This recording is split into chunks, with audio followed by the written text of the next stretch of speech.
जय हिंद दोस्तों। हमारा राष्ट्र नए वर्ष में प्रवेश कर रहा है। 2021 जाने वाला है, 2022 आने वाला है।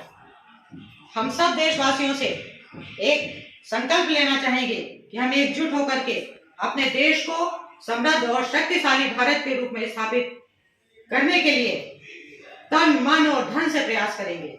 इसके लिए सबसे बड़ी आवश्यकता ये है कि हमें अपने भविष्य को ध्यान में रखते हुए भूतकाल के उन दृश्यों को नहीं भूलना है जिनके कारण आज हमने स्वतंत्रता हासिल की है।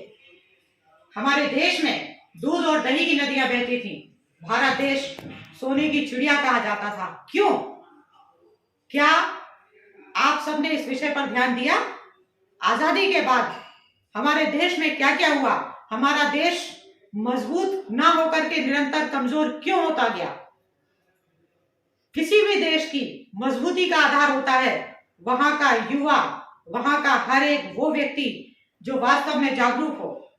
इसके लिए आवश्यकता इस बात की है कि हमें अपने प्रत्येक भारतवासी को मजबूत बनाना होगा, शरीर से के साथ साथ मस्तिष्क और स्वास्थ्य की दृष्टि से भी।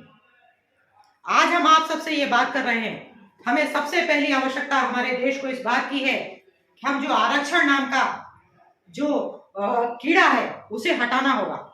हम आर्थिक आधार पर आरक्षण की बात करते हैं। जब तक हम आर्थिक आधार पर आरक्षण को लागू नहीं करेंगे अपने देश में, तब तक बुद्धिमान और बुद्धिजीवी व्यक्तियों की अवहेलना होती रहेगी और इंपॉर्टेंट पदों पर जो डिसीजंस लिए जाते हैं उन पर यदि विवेकशील व्यक्ति नहीं बैठेगा तो निश्चित रूप से देश हमारा खोखला होता जाएगा, कमजोर होता जाएगा।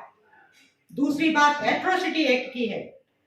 आज आम व्यक्ति डरता है कुछ इंपॉर्टेंट काम करने से, अपने आप को मजबूती की तरीके से प्रस्तुत नहीं कर पाता। जहां अन्याय हो रहा है, जहां अत्याचार हो रहा है, वहां खुले रूप से, खुले मंच से कुछ बोल नहीं पाता है। क्यों? क्या आपने कभी विचार किया? नहीं किया।